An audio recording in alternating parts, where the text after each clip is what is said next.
Bueno, hola muchachos. Vamos a hablar de la B como parte de la continuidad de la revisión primaria. En este caso es necesario tener en cuenta todas las patologías que se asocian a la oxigenación y a la ventilación. Es necesario diferenciar todo lo que compromete la oxigenación y todo lo que compromete la mecánica ventilatoria. Hay- en muchas ocasiones confundimos estas dos cosas y pues se nos pasan patologías frecuentemente. Entonces, recordemos que la presión arterial de oxígeno normal es de 60 milímetros de mercurio o más y básicamente necesitamos eh, evaluar qué tanto requerimiento de oxígeno suplementario requiere nuestro paciente para poder cubrir sus necesidades, qué lo está llevando a ese requerimiento de oxígeno, qué otras condiciones que puedan ser una manifestación de falta de oxigenación se asocian en este caso y, por ejemplo, el caso del paciente que esté agitado, que esté inquieto, que a veces uno se imagina como que el problema realmente está ocurriendo allá en la cabeza y realmente no, está ocurriendo es por falta de oxigenación, por falta de perfusión. Entonces, eh, todas las patologías que puedan llevar a un aumento de la mortalidad se pueden encontrar desde el primer momento, desde el primer contacto médico. Este tórax inestable, esta desviación de la tráquea, esta distensión yugular, son patologías usuales. Sin embargo, hay cosas que no son fácilmente de documentar desde el principio. Entonces, es necesario como preparar el ojo para este tipo de situaciones frecuentes y es necesario entender que hay unas patologías que no son tan letales como el hemotoras, el neumotoras, la lesión de tejidos blandos, las fracturas óseas, los cuerpos extraños, documentadas desde el principio o seguidas o tratadas tempranamente, o pues que nos lleguen, por ejemplo, con tiempos pues aceptables para poder ser tratados, porque a veces puede pasar que llegan en un escenario muy tardío donde ya no podemos hacer nada. Y hay unas que son ya potencialmente letales, que tienen que ver como con el compromiso de los vasos y las estructuras que puedan llegar a afectar de forma significativa la oxigenación, la perfusión, ¿sí? En este caso, que son no necesariamente tan frecuentes, pero dependiendo del mecanismo de trauma, pues sí pueden ser muy esperables. Entonces, cuando ustedes evalúan el área precordial, las diferentes definiciones que se pueden acompañar de ese diagnóstico, deben tenerlas en cuenta de acuerdo a sus escuelas. Hay escuelas que, por ejemplo, incluyen la línea axilar anterior hasta la línea medioclavicular derecha y comprometen el epigastrio. Hay escuelas, por ejemplo, como la nuestra, que incluyen las dos líneas medioclaviculares hasta el epigastrio. Entonces, es importante tener en cuenta para esa posible lesión cardíaca secundaria a la penetración o a la afectación por el mecanismo de trauma, sea por arma de fuego, sea por herida por arma cortopunzante o sea por trauma directo cerrado de tórax. Cualquiera de estas pues, puede estar afectando el corazón. Entonces, empezar por tener en cuenta los límites, el área precordial, el área torácica pura, el área toracoabdominal y el área pues lumbar. De acuerdo a esto, pues usted esperará que tenga diferentes lesiones asociadas.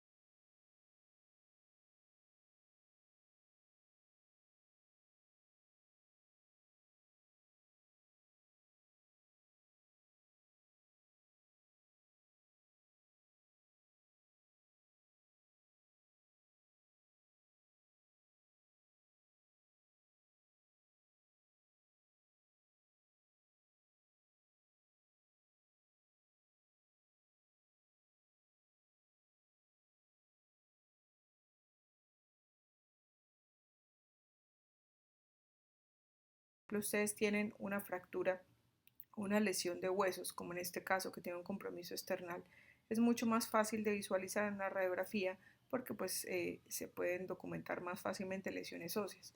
Pero por ejemplo cuando hay cosas que tienen que ver con los tejidos blandos ya es más complejo y entonces necesitaremos estudios que nos apoyen más, en este caso con el contraste o ya sea pues endovenoso o pues en este caso dependiendo del tipo de estudio que se necesite de acuerdo a la patología que sospechemos. Entonces es un momento importante evaluar qué estudio me da la mayor cantidad de respuestas a las preguntas que tengo del paciente Y de acuerdo a ese mecanismo de trauma, si es de alta energía, pues no podemos escatimar porque se nos pueden escapar muchísimas patologías, especialmente las óseas que son más profundas, por ejemplo, esas fracturas de columna, esas otras lesiones intraabdominales, intratorácicas que tal vez se nos escapen con una radiografía convencional.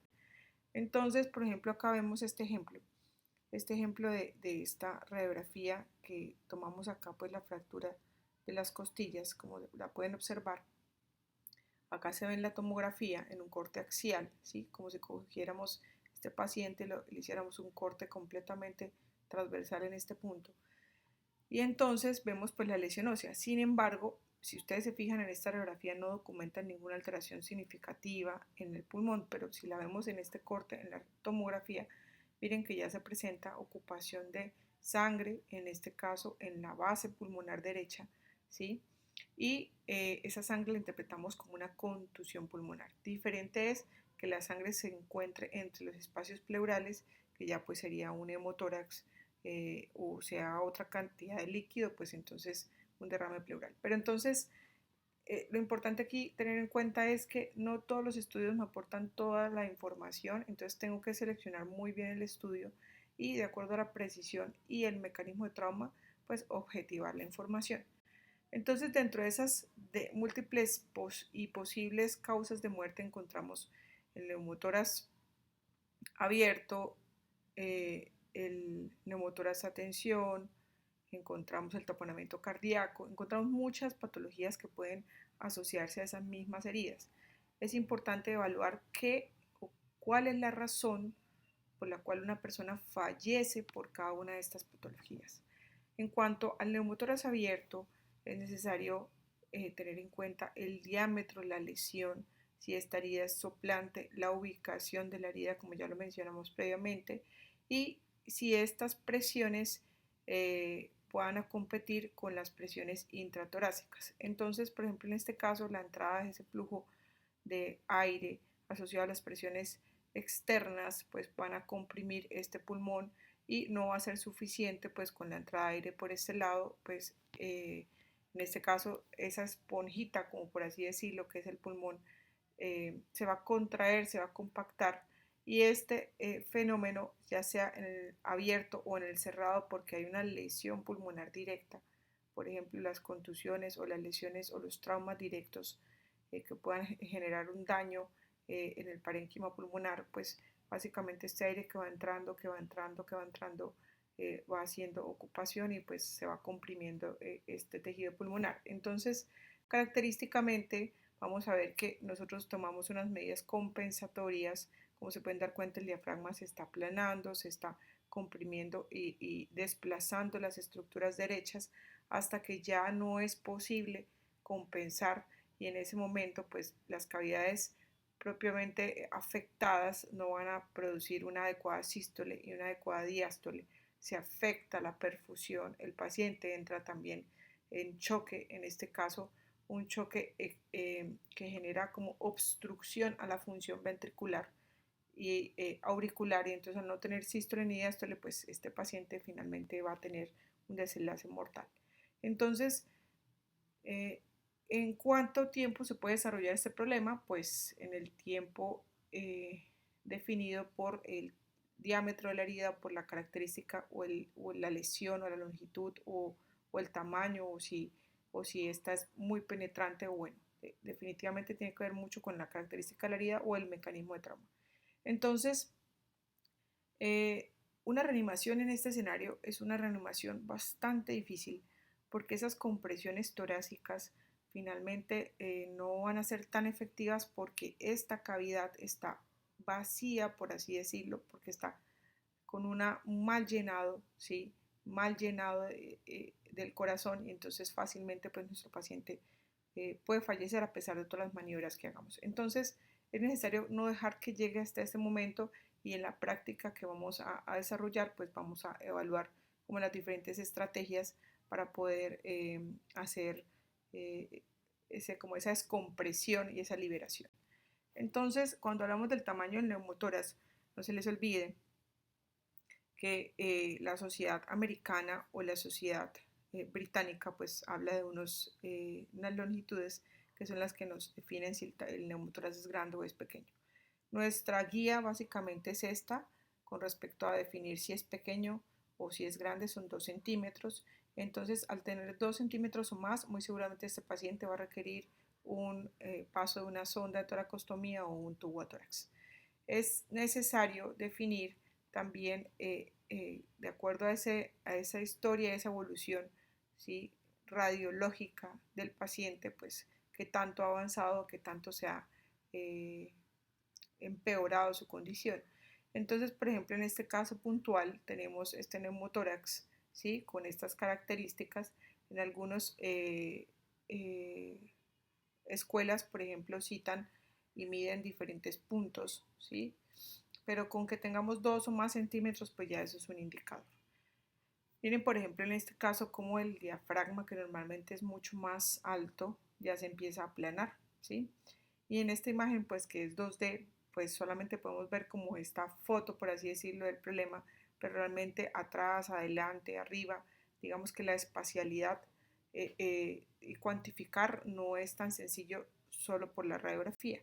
Cuando nosotros vamos a hablar de la presencia de líquido, recuerden que el líquido pues siempre se va a ver hacia la parte inmediatamente inferior, como en este caso, y el aire pues superior, y si usted está acostado pues el aire se va a ir hacia anterior. Y eso es importante porque la toma de los estudios que nosotros hacemos, por ejemplo la cabecera del paciente, con ecografía o con radiografía, pues va a cambiar en función de la posición de nuestro paciente. Entonces, a veces la posición del paciente nos puede dar un sesgo de información y si yo no la tengo clara, puedo tomar decisiones de forma errónea.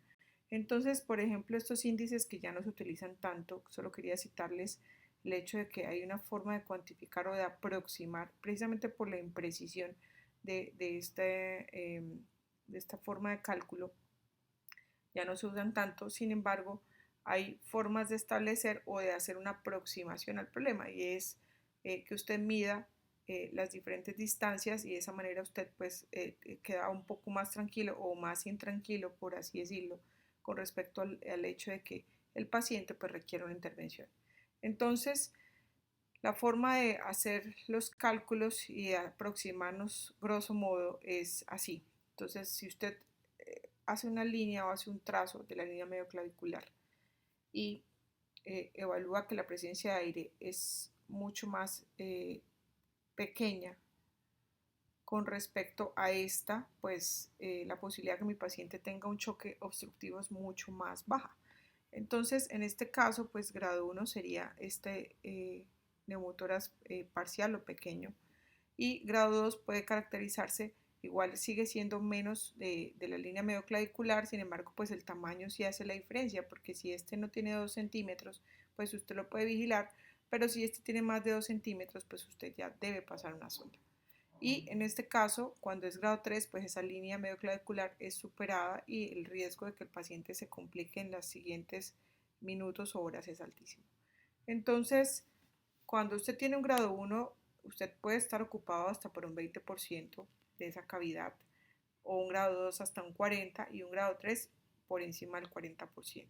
Y esto es importante en función de las complicaciones. En otras escuelas, por ejemplo, le llaman a este neumotórax un neumotórax parcial, a este le llaman un neumotórax incompleto y a este le llaman un neumotórax completo. Entonces, independiente de pronto de cómo lo llamen, lo importante es cuál de estos es el más emergente en cuanto a una intervención, y definitivamente es este, que es el que empieza a hacer fenómenos de ocupación, ¿sí?, y de obstrucción. Entonces vemos, por ejemplo, acá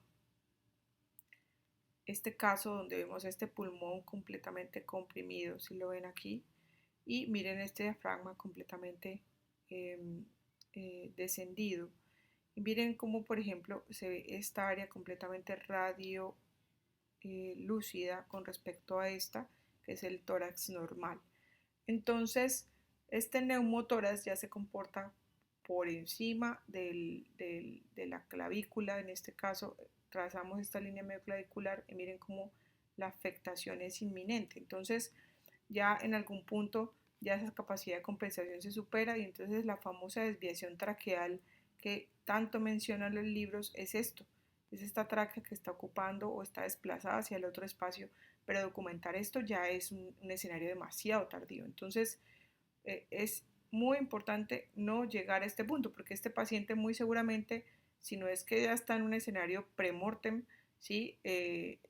Eventualmente puede hacernos paro en nuestra cara. Entonces, a este paciente las intervenciones definitivamente y inmediatamente deben ser una punción de descompresión para poder liberar esta tensión encontrada en esta área. Entonces, miren por ejemplo, esta ocupación, este es un corte axial más o menos en la mitad del tórax, la ocupación de aire. Acá ya, por ejemplo, había un tubito que en este corte no se visualiza, ¿sí? Pero entonces es muy importante tener en cuenta es que en esta ventana yo no puedo visualizar claramente las lesiones óseas, ¿sí? Porque no es una ventana para huesos, sino una ventana para pulmón. Y pues sí se puede visualizar ampliamente la presencia de aire. En estas reconstrucciones muy interesantes que tenemos pues a la mano con el equipo de radiología, pues yo puedo aislar solamente los huesos y miren cómo se documenta estas múltiples fracturas, ¿sí? En diferentes planos y la definición de tórax inestable que ustedes todos ya han discutido es cuando en dos o más segmentos, por ejemplo en este caso, ¿sí? Se documenta una lesión, un desplazamiento, una fractura que hace que este anillo torácico, por ejemplo, este conecta por acá al esternón y este conecta por acá a la vértebra. Este anillo torácico, digamos que se pierde, hay una disrupción. Entonces, estos dos segmentos que son los que están fracturados en diferentes puntos, ¿sí? Dos o más costillas, dos o más segmentos cada costilla, esto pues quedan volando y al quedar volando pues fácilmente puede generar como una inestabilidad en la inspiración y en la expiración. Entre más costillas y más extensión haya, pues más compromiso hay.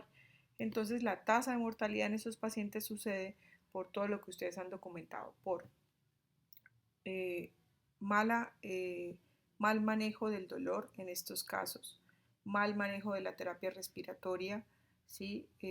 Las secreciones o digamos que todos el patrón ventilatorio también tiene que ser muy acompañado por el grupo de terapia, ¿sí?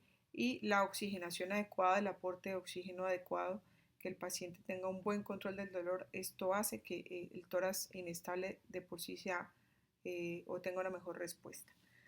Entonces, en este ejemplo puntual, vemos un paciente con un tórax eh, inestable. Yo les citaré este video en la práctica dirigida, pero básicamente lo que quiero mostrarles es que tenemos en la inspiración las costillas que quedan libres con respecto a este anillo, ¿sí? Torácico, se van a ir hacia abajo, ¿sí? Entonces descienden y las costillas que quedan libres en la expiración van a salir. Entonces estas entran y estas salen, estas entran y estas salen en la medida que usted inspira o expira. Entonces ese tórax paradójico pues es lo que hace la diferencia. Entonces miren por ejemplo cómo unas herramientas como el ultrasonido me pueden ayudar a definir el neumotórax. Entonces es así como para que lo sepan, no como porque no es una herramienta que utiliza el médico general. El objetivo de estas actividades es que ustedes entiendan la mayor cantidad de problemas que deben resolver como médico general en su práctica diaria, sea en su rural o sea en su ejercicio profesional diario en un servicio de urgencias. Entonces no todos tenemos a la mano un ultrasonido y pues casi siempre es experticia del especialista. Pero solamente para contarles que un patrón normal del pulmón se ve así, se ve exactamente así. Entonces trazamos, nos paramos en medio de las costillas en la región paraesternal, más o menos a nivel del tercer o cuarto espacio, y nos ubicamos y ahí esperaríamos que si el paciente está acostado, pues el aire se encuentre hacia arriba y entonces esté entre los espacios pleurales y nos permita pues documentar la lesión. Entonces un tórax normal se ve así, porque las ondas de sonido entran, salen, entran, salen, entran, salen, y estas ondas de ultrasonido me dan esta imagen, este patrón. Entonces, cuando pasa en un modo de movimiento, yo puedo documentar si el paciente tiene un neumotórax. Ese es el patrón normal, el famosísimo signo de la arena del mar. Y este es un patrón anormal, que es la presencia de neumo, porque entre la línea pleural, que se ubica justo en este punto, está ocupada por aire, y este aire no me permite hacer un buen paso de las ondas de sonido, y esto digamos que se reverbera, es decir, se produce la misma imagen aquí que acá. Entonces la famosa signo del código de barras o la estratosfera eh, es lo que me dice a mí, este paciente tiene un neumotórax. El problema del ultrasonido es que yo no puedo definir cuánto neumotórax o cuánto porcentaje de compromiso tiene mi paciente. Esto sí es muy importante para tomar decisiones del paso del tubo. Sin embargo, si mi paciente está inestable, ¿sí? Tiene mal patrón respiratorio, está con compromiso en la oxigenación y adicionalmente tiene signos de hipoperfusión dados por hipotensión y otras frialdad y llenado capilar lento, y bueno, esto me puede hacer pensar en que mi paciente pues tenga o curse un neumotórax con un neumotórax a tensión, y esto pues sea una razón para decidir tomar una decisión de una punción directa. Entonces, a veces aunque no tengamos la imagen precisa, pues podemos apoyarnos de otras, digamos que estudios que en este caso nos soporten más información. Ahora sí quiero dejar claro, y es que la sensibilidad descrita en la literatura puede llegar hasta poco menos del 50% para la radiografía. ¿Qué significa esto? Que si su paciente tiene, si tenemos 100 pacientes con neumotórax, probablemente solamente le encontremos a este 36 o poco menos de 50 pacientes, ¿sí? Esta patología. Entonces se nos va a escapar casi la mitad de los pacientes que normalmente documentamos. Entonces, ¿cómo hacemos para, digamos que, sobrellevar este problema? ¿Sí? Porque es costo efectivo o no es costo efectivo. Y entonces, si ustedes me dicen, bueno, ¿cuál sería el estudio ideal? Pues a todos les podría hacer una tomografía, pero esto no es costo efectivo para un sistema de salud.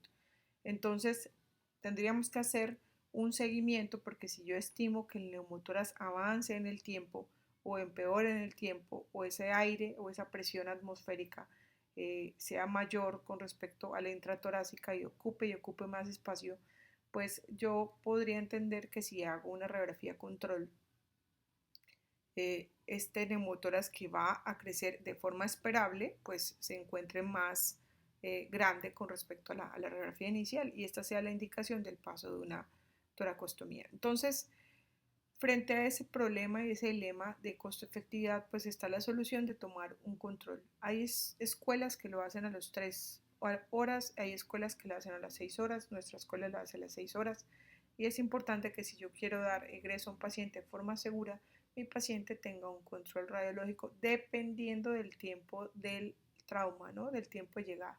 Porque si mi paciente pues tuvo un trauma hace 2 días y le hago una radiografía que muestra un neumo de menos de 2 centímetros, pues claramente no habrá necesidad de hacer un seguimiento. Entonces, los falsos negativos y los falsos positivos asociados al ultrasonido pueden estar de la mano desde el tejido como tal, de que hayan lesiones en la piel, de que haya enfermedad pulmonar de base, como la enfermedad bulosa, que me haga ver como aire en sitios donde yo no esperaba, y entonces yo puedo dar un falso positivo. Entonces, quería dejarles esta salvedad, y es mmm, la especificidad y la sensibilidad puede ser muy buena en general para muchos estudios, pero pues usted debe escoger el estudio, ¿sí? Entonces, en unas manos de una persona que tenga experticia, probablemente sí podamos aportar más información al equipo tratante. La ecografía tiene algo muy bueno, y es que eh, podemos documentar muy fácilmente la presencia de líquido en la cavidad. Entonces acá, por ejemplo, les cito, si nos ponemos al lado, como parándonos en el costado derecho de un paciente, acá vemos el diafragma, que es toda esta línea, acá vemos el hígado, acá vemos la columna, las vértebras, y todo esto es líquido, que en un contexto, por ejemplo, una herida por arma cortopunzante, pues perfectamente sería un hemotórax. Entonces, este es un ejemplo puntual de un paciente que tuve en urgencias, que vemos que este es el emitoras derecho normal, este es el emitoras izquierdo, una herida que fue más o menos a este nivel por arma cortopunzante en un paciente en muy malas condiciones al ingreso, fue llevado a radiografía y como pueden darse cuenta se ve como una radiopacidad significativa en el emitoras izquierdo, pero no hay un nivel propiamente. Y cuando le hicimos el barrido ecográfico a la cabecera del paciente, pues lo que documentamos es esta presencia del líquido, como se pueden dar cuenta, acá está el diafragma, acá están las vértebras y esto que vemos acá nadando es el pulmón, la famosísima, el famoso signo de la cola de pescado. Entonces tenemos acá, por ejemplo, la presencia del líquido, ¿sí? Y adicionalmente tenemos que podemos hacer una aproximación a la cantidad. Igualmente, con la radiografía también podemos hacer una aproximación a la cantidad y eso pues lo veremos más adelante cuando hablemos de la C. Entonces, cuando nosotros hablamos de lesiones cervicales, es importante prepararnos para evaluar todo lo que tiene que ver con los signos duros y los signos blandos, tanto de compromiso vascular como de compromiso aerodigestivo. ¿Qué significa esto? Que si ustedes tienen una herida a cualquier nivel, dependiendo de la zona donde se presente, usted tiene que buscar qué estructura es la que está posiblemente lesionada y aprender reconocer tempranamente los signos que me hablen de una lesión del esófago o una lesión de la tráquea. Entonces, si evaluamos las zonas, recuerden que hay muchas divisiones después de esta zona. Tenemos un triángulo anterior y tenemos un triángulo posterior. Y en la zona 1, en la zona 2, en la zona 3, en cada punto usted va a encontrar un problema mayor. Dependiendo de con qué fue la herida, el área donde se presentó, el punto de inicial, la zona de entrada, si hay otro compromiso, pues usted evalúa. Entonces, teniendo en cuenta pues lo que citamos en el libro de Tintinali que les añadí, ustedes tienen unos signos duros para lesión vascular que son los que uno fácilmente puede reconocer. Sin embargo, los signos duros y signos blandos de compromiso aerodigestivo tienen que quedar muy claros porque este paciente va a requerir diferentes estudios. ¿Cuáles estudios? Si ustedes tienen un paciente que está estable hemodinámicamente, pues pueden hacer y cambiar, digamos que el algoritmo de manejo. Cuando nosotros nos guiamos a través de algoritmos, digamos que podemos hacer o tomar una serie de conductas basados como en unos parámetros claros, ¿sí? Dependiendo de lo que encontramos en el paciente. Entonces, si mi paciente está inestable, pues este paciente no debe esperar en la sala general, debe ser llevado inmediatamente por el equipo de cirugía a revisión de la posible lesión, ¿sí? Y obviamente pues ellos se encargarán en la revisión y en el control de daños que documenten pues de reparar las lesiones. Sin embargo, si mi paciente está estable y tenemos una lesión que afecta o penetra, ¿sí? Sin necesidad de que sea una indicación que yo haga una revisión manual de esas heridas. Ojo, hay que tener en cuenta esto, los pacientes no se exploran usualmente. Diferente es que usted en una sutura, con una adecuada higiene, con una limpieza adecuada de la sutura y asepsia, usted puede evaluar pues el tejido y la profundidad pues como a simple vista. Pero eso de ir y mirar e introducir objetos y usted manualmente explorar tiene muchos riesgos y esos riesgos se fundamentan es en la remoción de los coágulos. Si un paciente principalmente llega con un coágulo formado y usted va y explora y eso empieza a sangrar y si es una lesión arterial o es una lesión venosa dependiendo de la estructura, pues esto puede comprometer significativamente también la bulimia. Entonces es importante tener en cuenta que la exploración no es lo usual y por escuela no lo hacemos.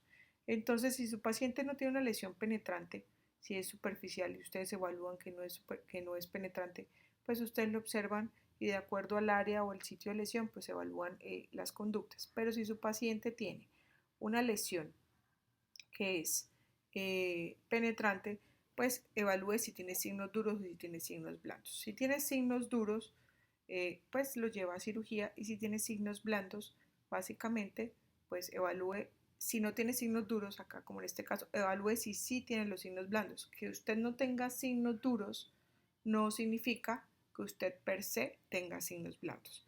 Y miren que aquí hace la salvedad en este algoritmo que les planteé, eh, y es que la presencia o no de signos va de la mano del área y de la estructura lesionada. En este caso, si su paciente tiene una afectación del cuello, la posibilidad de que usted tenga una lesión significativa en un área, en una lesión penetrante es muy alta. Entonces, lo que se indica es que teniendo o no teniendo, es importante que su paciente vaya a un estudio tomográfico llamado angiotomografía. ¿Por qué angiotomografía? Porque se descartan las lesiones vasculares que a simplemente o a simple vista, perdón, no se documentaron, y segundo porque yo puedo evaluar el compromiso de tejidos blandos con este estudio. Entonces, si yo tengo una sospecha de una lesión faringoesofágica, pues la alternativa en este caso sería hacer una endoscopia digestiva, y si la endoscopia no muestra ninguna lesión o perforación, pues quedamos tranquilos. Pero si la endoscopia muestra una perforación, es sumamente delicado y es importantísimo dejar una sonda para que el paciente se alimente por vía nasoenteral o, dependiendo del compromiso, pues parenteral. Eso está a discreción del tratante, pero es imperante iniciar la terapia antimicrobiana, y esta puede variar dependiendo de la lesión y dependiendo del tiempo de evolución. Hay pacientes que nos llegan con complicaciones asociadas, pero porque consultan 2, 3 días después, y eso ya pues lleva instaurado una patología infecciosa. Entonces, importante, si yo sospecho por ubicación lesión faringoesofágica o que usted tenga compromiso del esófago, pues se hace la endoscopia sí o sí. En el caso de que tenga compromiso de la tráquea, pues el estudio será realizado por el grupo de neumología. Ellos se encargarán de hacer una fibrobroncoscopia y evaluar si hay compromiso de los anillos traqueales o de la mucosa propiamente. Dependiendo de qué tanto compromiso haya, pues usted con el equipo de cirugía, digamos que se definirá la terapia propiamente, en este caso si es reparación, ¿sí? O si simplemente es un manejo expectante. Y eso depende de los hallazgos. Y ya si, por ejemplo, en la angiotomografía usted evalúa un compromiso de vasos, por ejemplo, acá se documentamos pseudoaneurismas u otras lesiones que ya no se habían evidenciado inicialmente, pues entonces, en este caso, el paciente será llevado nuevamente a pues nuevamente no, será llevado a turno quirúrgico. Entonces, ¿qué cambia? Pues que usted encuentre signos duros o signos blandos. Y si no tiene ni signos duros ni signos blandos, evalúe la localización y el riesgo asociado al daño, ¿sí? En este caso de los tejidos, sea esófago, sea tráquea o sea vasos. Y usted va a decir, bueno, pero ¿cómo sospecharlo? Es que el mecanismo de trauma es muy importante. Por ejemplo, a veces pasa que las heridas pueden ser con objetos no tan anchos, pero con una altísima profundidad. Entonces, si son punzantes, el daño no necesariamente tiene que ser menor. Entonces, evalúe el mecanismo. La indicación de la vía aérea definitiva es necesario dejarla sumamente clara, y es que hay varias opciones por las cuales su paciente es llevado a una intubación endotraqueal. El tubo en los hombres utilizado es 8 usualmente, y en las mujeres es 7.5. Esto puede variar dependiendo del tipo de patología. Sin embargo, cuando ustedes tienen una lesión penetrante en el cuello con un hematoma expansivo, eso generalmente va a ser un compromiso mucho más grande a corto plazo. Entonces, es importantísimo que ustedes tengan una revisión adecuada de la característica de la herida, ¿sí? Y el signo duro o el signo blando. Si su paciente tiene un signo duro con compromiso expansivo, no lo dude, acceda a esa vía aérea independiente de que el Glasgow del paciente sea normal. Si su paciente tiene trauma maxilofacial severo que compromete la oxigenación, sangre, ocupación con un sangrado importante local, desplazamiento de estructuras, ese paciente debe accederse. Glasgow menor o igual a 8, no lo olviden, 8 o menos es la indicación. Sin embargo, hay que individualizar muy bien cada paciente, y en este caso, por ejemplo, que mi paciente empiece a cursar con eventos de apnea prolongada, de hipoxia asociada, por ejemplo, un trauma craneoencefálico severo que termine en compromiso de la ventilación. Adicionalmente, evalúe, por ejemplo, los pacientes quemados, ¿sí? El riesgo, no todos los quemados se deben intubar, hay que evaluar puntualmente la exposición y la condición del paciente y la oxigenación, pero un paciente gran quemado definitivamente debe ser eh, eh, intubado. Y lo que tiene que ver con la obstrucción sostenida de la vía aérea, los mismos cuerpos extraños que no permiten una adecuada oxigenación, pues en este caso se necesitará eh, eh, hacer la intubación. Y con respecto a los traumas graves, traumas torácicos graves que afecten notoriamente la mecánica ventilatoria y la oxigenación y la perfusión, pues este paciente también se debe intubar. Entonces no olvidar las diferentes indicaciones, pueden variar distintamente en cada patología, pero pues esos son los escenarios como más usuales. La cricotiroidotomía se realiza por un especialista preparado, anestesiología, medicina de urgencias, cirugía, y todos ellos van en función de acceder a una cavidad. En este caso, entramos por la membrana cricotiroidea, pasamos con una aguja, con una guía, y luego después de estar en una guía hacemos como una dilatación del tejido y luego dejamos un dispositivo. Este dispositivo es un dispositivo de oxigenación a muy corto plazo. Es decir, yo debo usarlo en una medida, como una medida emergente para poder oxigenar a un paciente que no se puede ventilar, que no puede oxigenar, que tiene un trauma, una lesión, un compromiso. Sin embargo, este paciente eventualmente requerirá una traqueostomía, ¿sí? Que definitiva. Entonces, si su paciente requiere esta intervención, el que lo debe realizar es el especialista preparado para este procedimiento. Entonces, es importante tener en cuenta que los pacientes que tienen una emotoras atención en su práctica, en la práctica que vamos a desarrollar en las actividades simuladas, pues ustedes deben hacer una punción dirigida en el segundo espacio intercostal, ¿sí? Muy por encima de la tercera costilla, porque por debajo de la segunda probablemente se encuentren con el paquete neurovascular.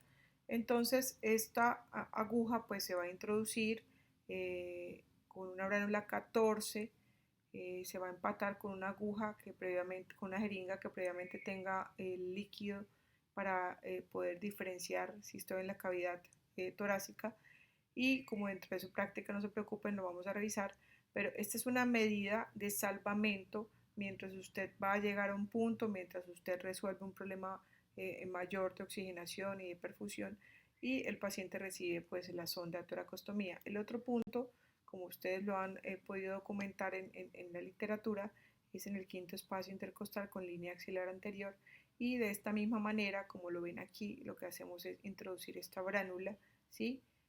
Para tratar de liberar o de descomprimir al paciente. ¿Cómo lo hacemos? Pues una vez introducimos la bránula y la aguja, pues el pulmón que estaba colapsado empieza a aparecer, como lo ven aquí y acá, y entonces el paciente puede oxigenar mejor y mecánicamente va a estar mejor. Estos casos son fotos realmente de sucesos, de cosas que se han visto. Entonces, por favor, un intento, máximo un segundo intento en tórax anterior, y si no lo logran, váyanse al quinto espacio. Y tener mucho cuidado pues en las mujeres pues con la punción también, que sea muy adecuada. Entonces, con la toracostomía pues es necesario que repasemos la técnica, ¿sí?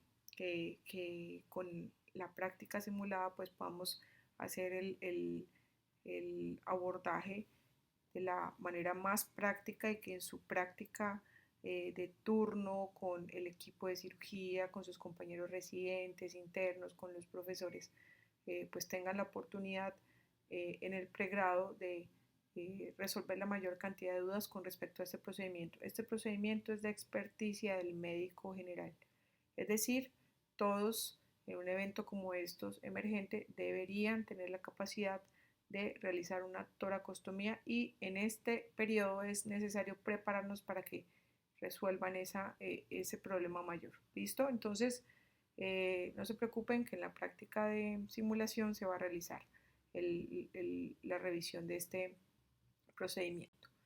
Y es necesario, y dejo la claridad, una adecuada fijación, ¿sí? Muchas veces el paciente tose y el tubo queda por fuera y es básicamente la ubicación y la fijación errónea. Cubrir, hay diferentes formas de cubrir. Lo importante es que no haya contaminación con bacterias locales que terminen generando complicaciones asociadas al procedimiento. Acá tenemos un ejemplo, una radiografía.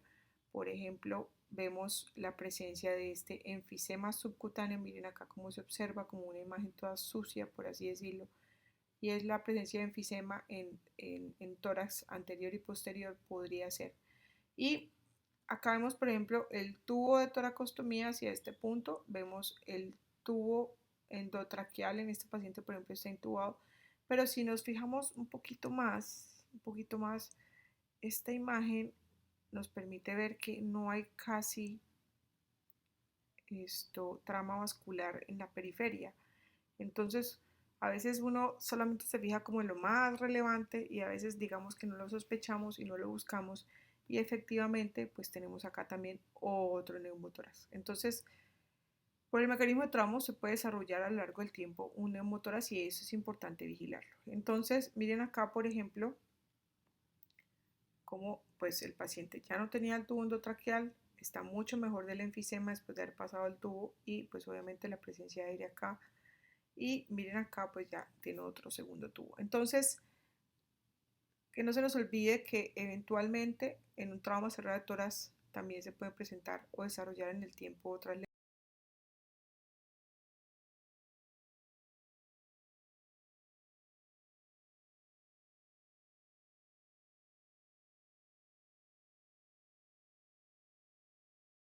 Entonces, el cirujano experto preparado para este procedimiento pues lo va a definir dependiendo de en qué condiciones llega su paciente y dependiendo de su respuesta al paso del tubo y dependiendo de si su paciente hizo o no paro asociado a un trauma de tórax.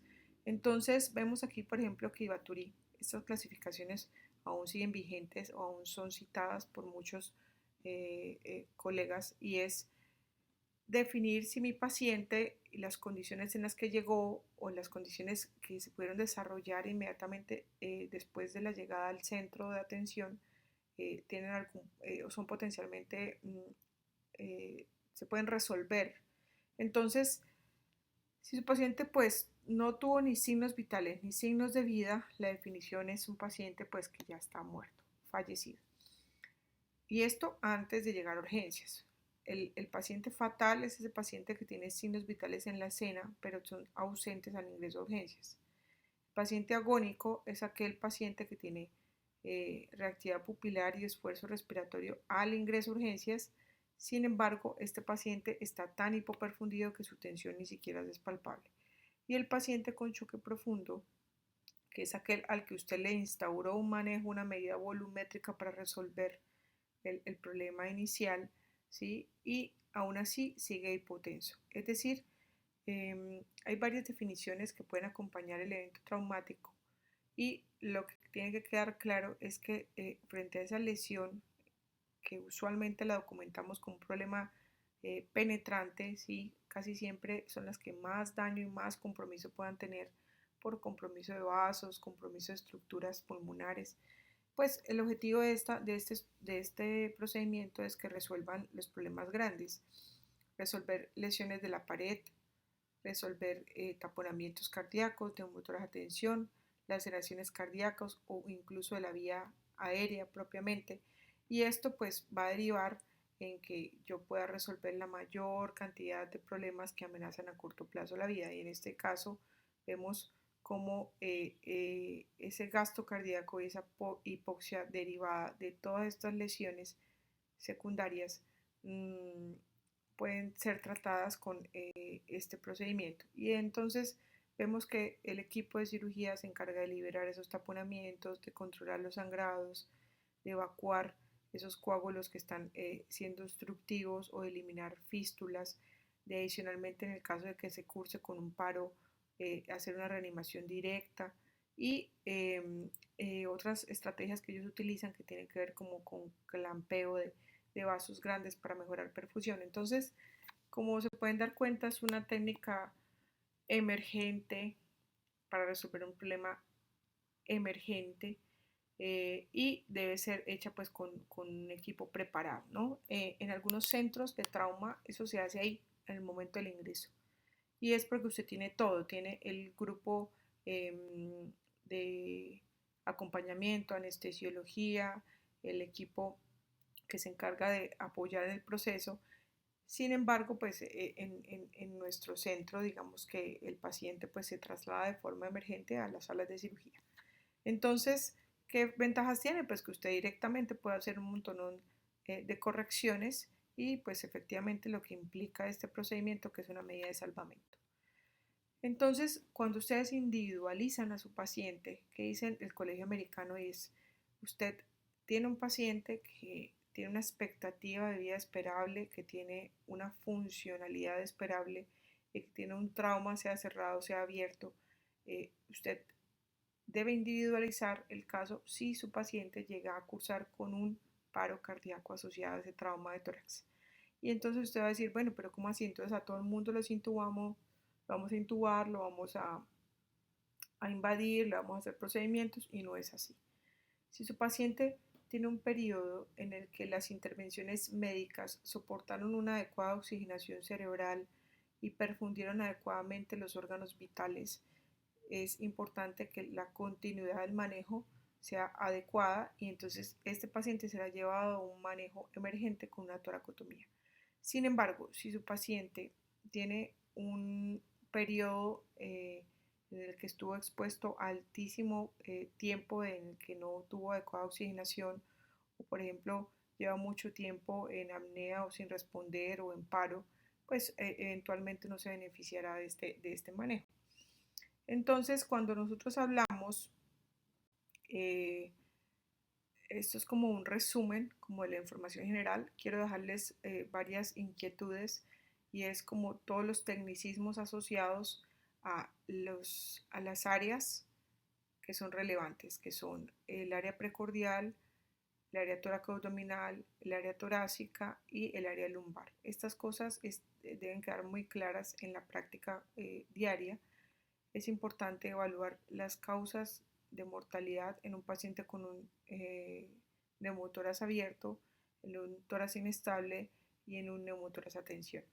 Entonces, dentro de las preguntas y los cuestionamientos que surjan a lo largo de la actividad, pues estaré dispuesta a resolver la mayor cantidad posible.